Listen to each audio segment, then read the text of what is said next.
Hello friend, welcome to Ronish GS point. दोस्तों, आज हम यहाँ पे परमाणु संरचना चैप्टर को एनसीईआरटी बेस्ड क्वेश्चन को सॉल्व करेंगे, जिसमें 60 एमसीक्यू को हम देखेंगे, जो कि सचिवालय सहायक के लिए बहुत ही महत्वपूर्ण होगा। और दोस्तों, वन डे एग्जाम जितना भी होगा उनके लिए ये वीवीआई क्वेश्चन होगा दोस्तों। तो चलिए हम देखते हैं आज का पहला प्रश्न। आज का पहला प्रश्न है दोस्तों, किसने कहा था कि परमाणु अविभाज्य है? तो ये डाल्टन ने कहा था जो परमाणु अविभाज्य है।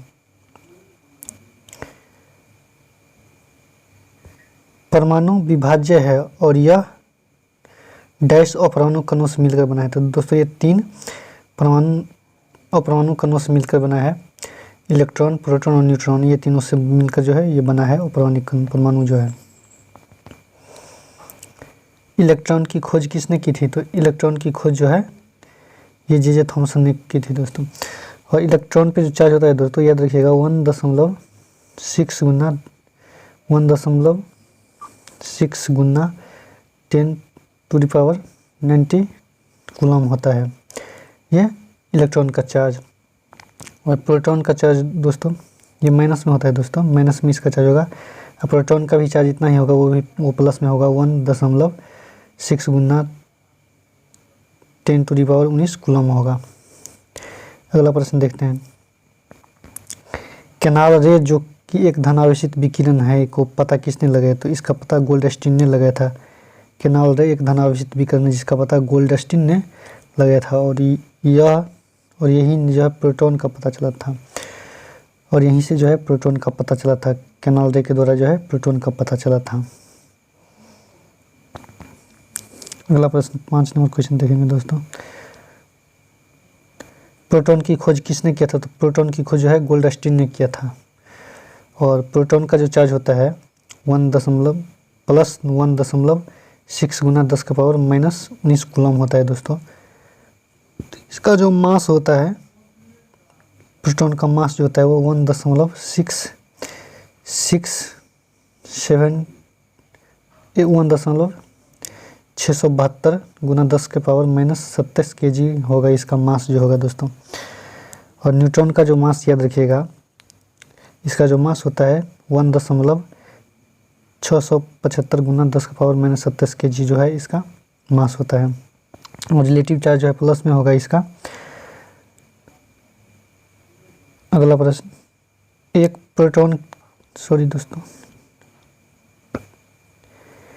प्रोटॉन का द्रव्यमान एक इलेक्ट्रॉन से लगभग डैश भारी या हल्का होता है। तो ये जो है 2000 गुना जो है भारी होता है। एक प्रोटॉन का द्रव्यमान एक इलेक्ट्रॉन से लगभग जो है ये 2000 गुना भारी होता है।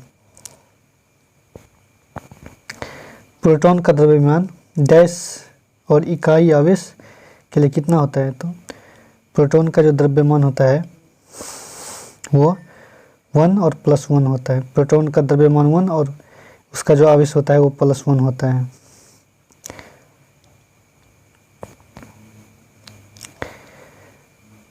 अगला प्रश्न, एक उदासीन परमाणु में प्रोटॉन की संख्या इलेक्ट्रॉन की संख्या के डैश होता है। तो ये जो है उदासीन में प्रोटॉन की संख्या इलेक्ट्रॉन की संख्या के बराबर होता है, क्योंकि जैसे सोडियम अगर ले तो सोडियम जो है ये उदासीन है, न्यूट्रल है। तो जिसमें इसका जितना इलेक्ट्रॉन होगा उतना ही प्रोटॉन होगा, तो इसलिए इसके बराबर होगा। अगला प्रश्न देखेंगे दोस्तों, किसके अनुसार परमाणु अविभाज्य और अविनाशी था? तो ये डाल्टन के अनुसार जो है दोस्तों परमाणु अविभाज्य और अविनाशी था। अगला प्रश्न, परमाणु संरचना का सबसे पहला मॉडल किसके द्वारा लॉन्च किया गया? तो ये जो है जे थॉमसन द्वारा जो है परमाणु संरचना का सबसे पहला मॉडल लॉन्च किया था दोस्तों। इसने बताया था कि ये परमाणु अंदर जो है धनात्मक ये गोला है, और ये जो है इलेक्ट्रॉन पर ये इलेक्ट्रॉन है। परमाणु के अंदर धनात्मक गोला है और ये इलेक्ट्रॉन है। तो ये जो है पर ये इस डाल्टन का दोस्तों ये जे थॉमसन का जो है ये फेल हो गया। इसी के अनुसार जो है इसी ने बताया था कि प्लम पुडिंग मॉडल इसी का है, जे थॉमसन का है प्लम पुडिंग मॉडल, तरबूज मॉडल। अगला प्रश्न देखेंगे, अगर तरबूज एक परमाणु है तो तरबूज का लाल भाग खाने वाला धनावेश है और तरबूज में बीज इलेक्ट्रॉन है। तो इलेक्ट्रॉन का यह मॉडल किसके द्वारा दिया था? तो ये थॉमसन, जे थॉमसन के द्वारा दिया गया था, जिसे प्लम पुडिंग मॉडल भी कहते हैं दोस्तों। प्लम पुडिंग मॉडल और वाटरमेलन मॉडल इसी को ही कहते हैं, जिसको थॉमसन ने दिया था। अल्फा कण में, सॉरी दोस्तों एक मिनट, अल्फा कण में क्या होता है? तो अल्फा कण में 2 प्रोटॉन और 2 न्यूट्रॉन होता है। अल्फा कण याद रखिएगा, ये परमाणु संरचना ये जो हो गया, इसमें प्रोटॉन प्लस न्यूट्रॉन होता है, जिसमें 2 न्यूट्रॉन और 2 जो है प्रोटॉन होगा। 2 न्यूट्रॉन और 2 प्रोटॉन बच जाएगा। जैसे कि इसमें बाकी कक्षा में 2 इलेक्ट्रॉन होगा, तो यहाँ पे 2 प्रोटॉन और 2 न्यूट्रॉन होगा हीलियम के न्यूक्लियर में दोस्तों।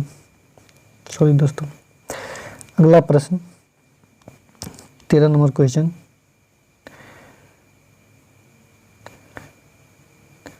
अल्फा कण का परिकीर्णन प्रयोग किसके द्वारा किया गया था? तो अल्फा कण का परिकीर्णन का प्रयोग जो है रदरफोर्ड द्वारा किया गया।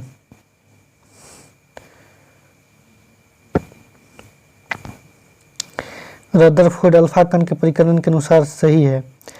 तो रदरफोर्ड के अल्फा कण के परिकीर्णन के अनुसार जो है परमाणु के भीतर अधिकांश भाग खाली रहता है, ये बिल्कुल सही है। परमाणु के केंद्र धनावेशित होते हैं और परमाणु एक संपूर्ण द्रव्यमान इसमें निहित होता है, ये भी सही है।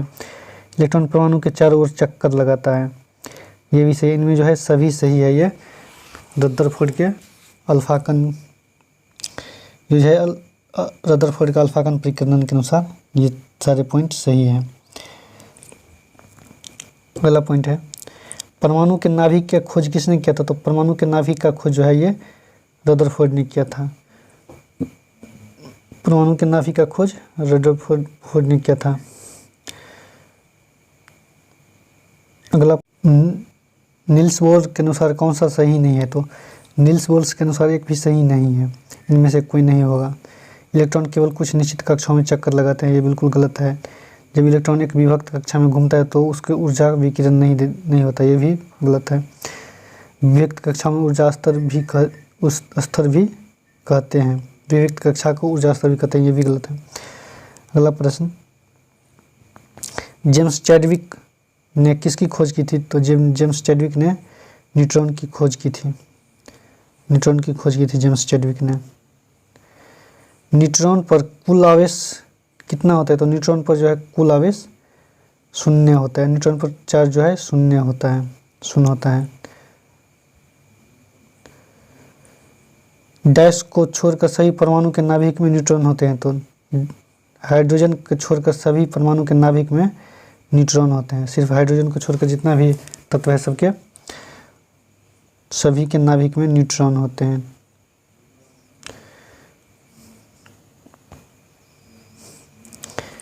एक न्यूट्रॉन का द्रव्यमान लगभग डैश के बराबर होता है। तो एक न्यूट्रॉन का द्रव्यमान जो है ये प्रोटॉन के बराबर होता है। अगला प्रश्न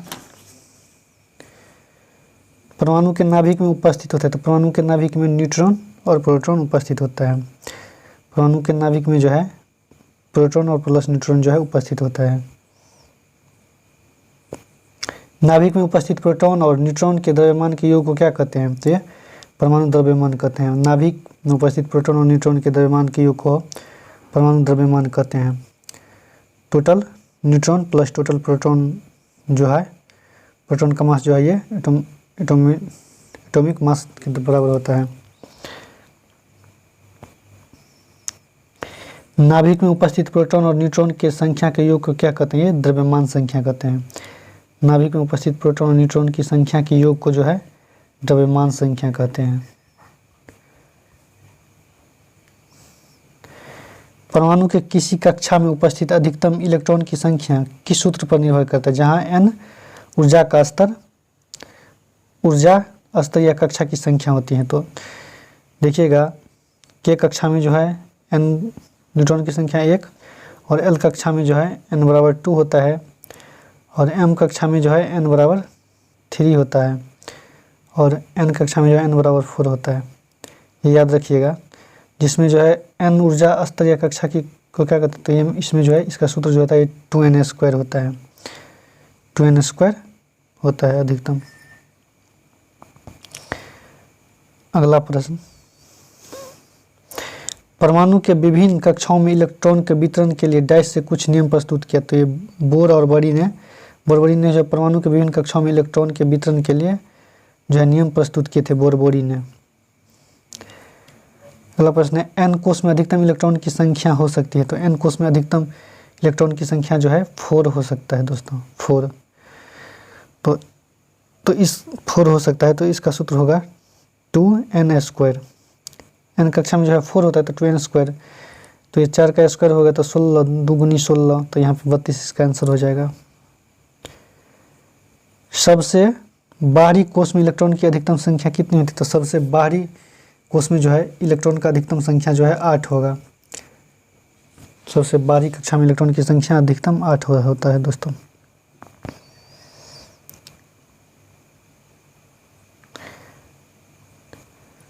अगर किसी परमाणु का K और L कोष भरा हो तो परमाणु में इलेक्ट्रॉन की संख्या क्या होगी। तो बाहरी कक्षा में हमेशा जो है L बाहरी कक्षा हो, तो बाहरी कक्षा में जो है इलेक्ट्रॉन की संख्या जो है, और अगर किसी परमाणु के K और L कोष भरा हो तो परमाणु की इलेक्ट्रॉन की संख्या क्या होगी।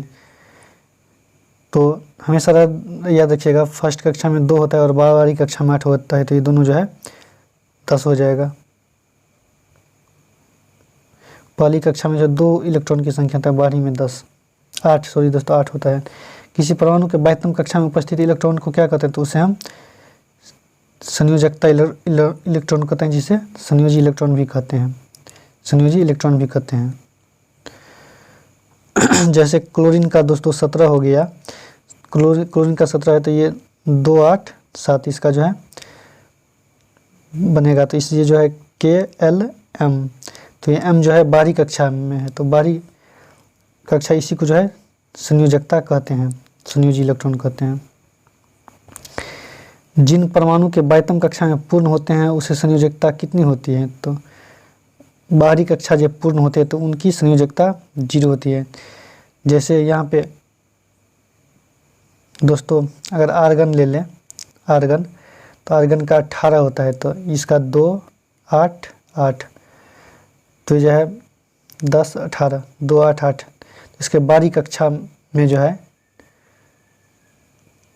बाहरी कक्षा में जो है 0 होगा, क्योंकि ये कोई नहीं तो न ही गेन करता है और न ही प्रत्याग करता है। और जैसे अगर हम सोडियम का ले लें और क्लोरीन का ले लें, तो सोडियम का 11 होता है और क्लोरीन का 17, तो इसका 2 8 1 हो जाएगा और इसका 2 8 7, तो ये इसको त्याग कर देगा, तो ये 2 8 8 हो जाएगा और ये 2 8, तो ये दोनों जो है बराबर हो गया। लेकिन यहाँ पे जो है ये बराबर हो गया, तो इसमें भी जो है परमाणु के संयोजी जो है 0 होगा। अगला प्रश्न, किसकी संयोजकता 0 होती है उसे हम अक्रिय तत्व कहते हैं। जिसकी संयोजकता 0 होती है उसे हम अक्रिय तत्व कहते हैं। अगला प्रश्न,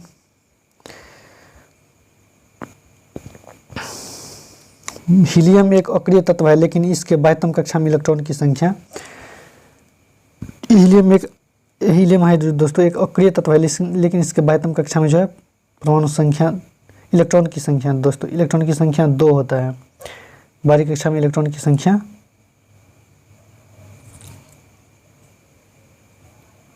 यहाँ पे दोस्तों हीलियम के बाहरी कक्षा में इलेक्ट्रॉन की संख्या जो है 1 ही होगा, 1 होगा, न कि 2 होगा। किसी तत्व के परमाणु के बाह्यतम कोश में 8 इलेक्ट्रॉन पूरा करने के लिए जितनी संख्या से इलेक्ट्रॉन का त्याग या ग्रहण किया जाए तो उस तत्व को क्या कहते हैं, तो उसे हम संयोजकता कहते हैं। किसी तत्व के परमाणु के बाह्यतम कक्षा में 8 इलेक्ट्रॉन पूरा करने के लिए जितना संख्या में इलेक्ट्रॉन त्याग या ग्रहण करते हैं उसे हम संयोजकता कहते हैं, संयोजकता कहते हैं। हाइड्रोजन, लिथियम और सोडियम की संयोजकता कितनी होती है। तो हाइड्रोजन, लिथियम और सोडियम की जो है संयोजकता है वो 4 होगी दोस्तों। सॉरी दोस्तों, एक होगी इसकी संयोजकता, ये सिर्फ एक ही, जैसे हीलियम का एक होता है तो ये जो है एक ही, हाइड्रोजन का एक होता है तो ये एक ही इसको त्याग करेगा। उसके बाद जो है लिथियम का जो होता है 3 2, तो जो है 3 2 1, तो एक को हमेशा त्याग करेगा। और उसके बाद जो है सोडियम का जो होता है 11 होता है, 2 8 1, तो ये एक को जो है त्याग करेगा। तो इसलिए जो है लिथियम और सोडियम की संयोजकता कितनी होती है, तो एक होती है। मैग्नीशियम और एल्यूमिनियम की संयोजकता क्रमशः कितनी होती है, तो मैग्नीशियम का जो होता है दोस्तों, मैग्नीशियम का 12 होता है, 2 8 2, और इसका जो है एल्यूमिनियम का जो होता है 2 8 3, तो इसका 2 हो जाएगा और इसका 3 हो जाएगा। तो इस तरह इसका आंसर बी हो जाएगा।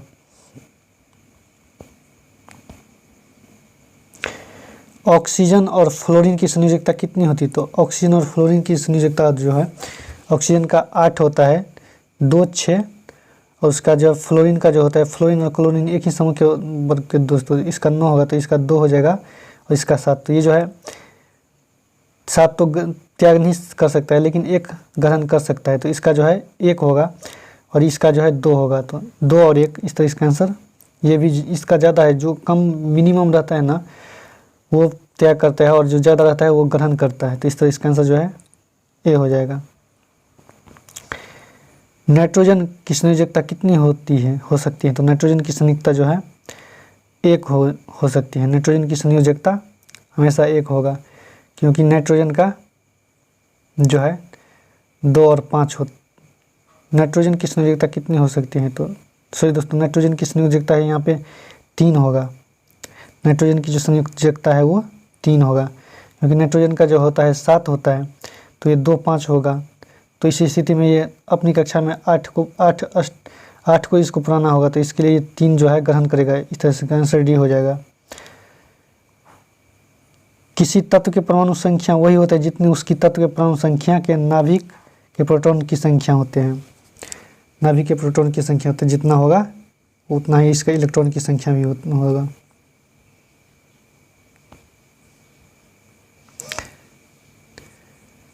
निम्न में से किसे हम न्यूक्लियन कहते हैं, तो निम्न में से हम किसे दोस्तों न्यूक्लियन कहते हैं, तो इसको जो है बी एम सी, इलेक्ट्रॉन एवं प्रोटॉन को जो है न्यूक्लियन कहते हैं, क्योंकि परमाणु के जो है नाभिक में जो है प्रोटॉन और प्लस इलेक्ट्रॉन होता है, इसे हम न्यूक्लियन कहते हैं।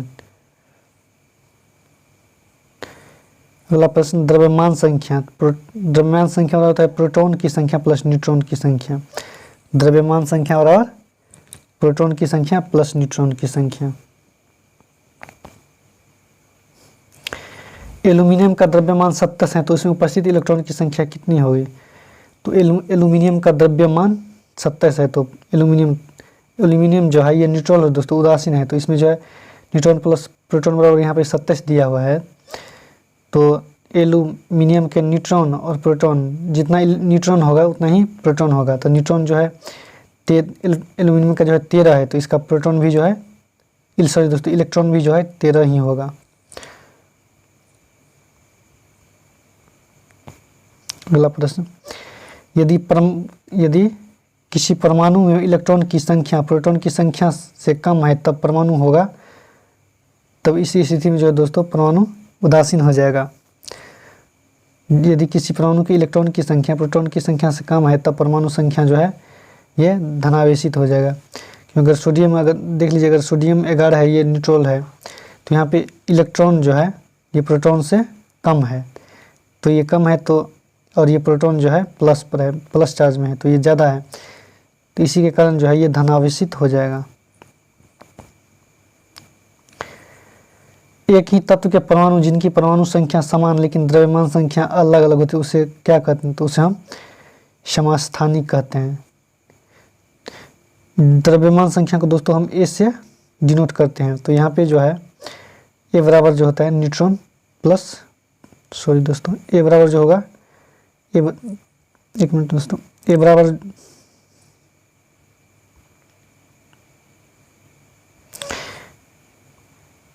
ए बराबर जो होता है वो न्यूट्रॉन प्लस प्रोटॉन। तो यहाँ जो प्रोटॉन की संख्या सेम है लेकिन यहाँ पे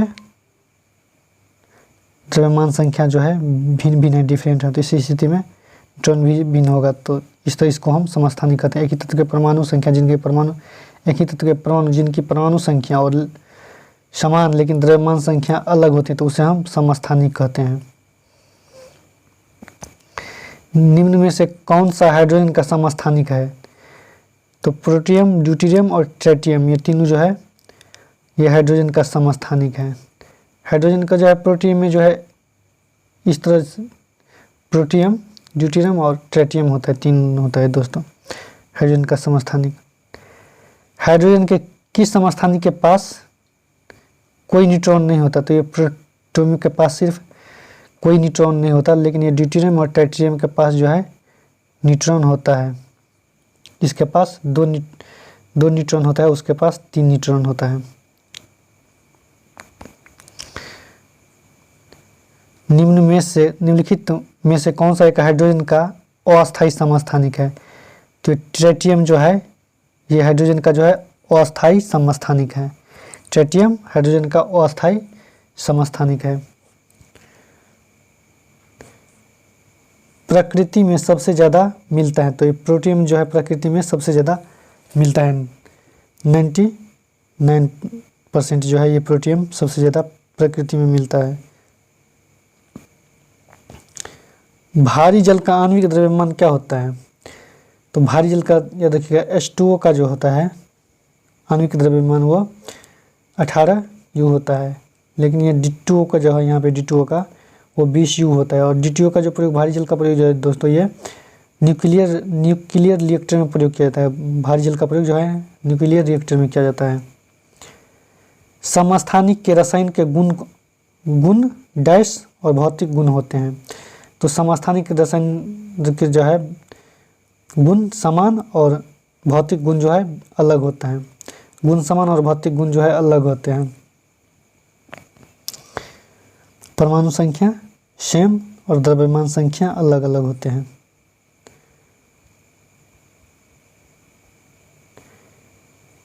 निम्नलिखित में से सेट चुने जो समस्थानिक और उसका उपयोग को सही बताता है। तो यूरेनियम परमाणु भट्ठी में ईंधन के रूप में प्रयोग किया जाता है, सही है। कोबाल्ट कैंसर उपचार के लिए ये भी सही है। आयोडीन घेगा रोग के लिए ये भी सही है। तो इस तरह इसका आंसर डी हो जाएगा, ये सभी सही है। अलग अलग परमाणु संख्या वाले तत्वों को जिनके द्रव्यमान संख्या समान होती हैं डैश कहा जाता है, तो उसे संभारिक कहा जाता है। जिनमें अलग अलग परमाणु संख्या होता है लेकिन तत्वों जिनकी परमाणु संख्या समान होते हैं उसे हम संभारिक कहते हैं। डाइस ने प्रस्तुत किया था कि इलेक्ट्रॉन धनात्मक गोले में धंसे हैं। तो ये थॉमसन ने जो है प्रस्तुत किया जो इलेक्ट्रॉन जो है धनात्मक गोले में धंसे हैं। कौन अप्रमाणिक कण नहीं है? तो अप्रमाणिक कण नहीं है, तो एंटी न्यूट्रॉन जो है अप्रमाणिक कण नहीं है। बाकी ये तीनों इलेक्ट्रॉन, प्रोटॉन और न्यूट्रॉन ये परमाणु के जो है नाभिक में प्रोटॉन प्लस न्यूट्रॉन होता है और इलेक्ट्रॉन जो है इसके कक्षा में चक्कर काटता रहता है। इस तरह जो है अपर्माणिक कण में जो है और एंटी न्यूट्रॉन नहीं होता वो होगा। बाकी ये तीनों इलेक्ट्रॉन, प्रोटॉन और न्यूट्रॉन होगा। इस तरह जो इसका आंसर है डी हो जाएगा। अगला प्रश्न, तत्वों के उनके डैश के आधार पर परिभाषित किया जाता है। तो तत्वों को जो है परमाणु संख्या के आधार पर जो है एटॉमिक नंबर के आधार पर जो है इसको परिभाषित किया जाता है। सोडियम प्लस में कुल इलेक्ट्रॉन और प्रोटॉन की संख्या क्रमशः होगा। तो सोडियम प्लस में जो है सोडियम उदासीन है दोस्तों, तो यहाँ पे जो है सोडियम में जो है प्लस की संख्या जो है इस प्लस में इलेक्ट्रॉन और प्रोटॉन की संख्या क्रमशः होगा। तो प्लस होने के बाद जो इसमें इलेक्ट्रॉन जो है जुड़ जाता है। तो इस तरह जो है इसका इलेक्ट्रॉन संख्या अगर यहाँ पे 10 है और प्रोटॉन संख्या यहाँ पे इसका 11 हो जाएगा। तो इस तरह जो इसका आंसर है सी हो जाएगा, 10 और 11। O2 माइनस में कुल इलेक्ट्रॉन और प्रोटॉन की संख्या होगा। तो O2 माइनस में जो है यहाँ पे न्यूट्रॉन जो है न्यूट्रॉन उसमें 2 इलेक्ट्रॉन जो है 2 इलेक्ट्रॉन जुड़ जाता है दोस्तों यहाँ पे। तो O2 में जो है 10 इलेक्ट्रॉन जो है होगा और प्रोटॉन जो है 8 हो जाएगा। इस तरह इसका आंसर ए हो जाएगा। तत्व में कुल न्यूट्रॉन की संख्या कितना होता है। तो सिंपली याद रखिएगा, जो ऊपर वाले में से नीचे वाले को घटा दीजिएगा तो इसका आंसर निकल जाएगा। इसका आंसर जो है डी हो जाएगा। इसका वैसे सूत्र होता है, जो इसका जो सूत्र होता है दोस्तों, इस वाले को जो है 18 को जो है ए से सूचित किया जाता है, डिनोट किया जाता है, उस नीचे वाले को जो है जेड से डिनोट किया जाता है। तो जेड जो है परमाणु संख्या होता है दोस्तों। तो यहाँ पे परमाणु संख्या माइनस न्यूट्रॉन की संख्या और प्रोटॉन की संख्या, इस तरह इसका निकल जाएगा।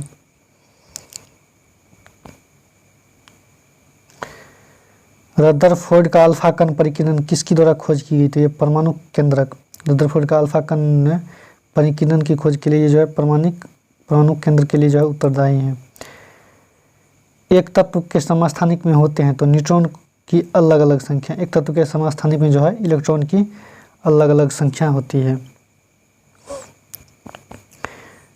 क्लोरीन में संयोजकता इलेक्ट्रॉन की संख्या होती है, तो क्लोरीन माइनस में जो है संयोजकता इलेक्ट्रॉन की संख्या होती है। तो क्लोरीन का जो होता है 17 होता है, जिसमें 2 8 7 होता है।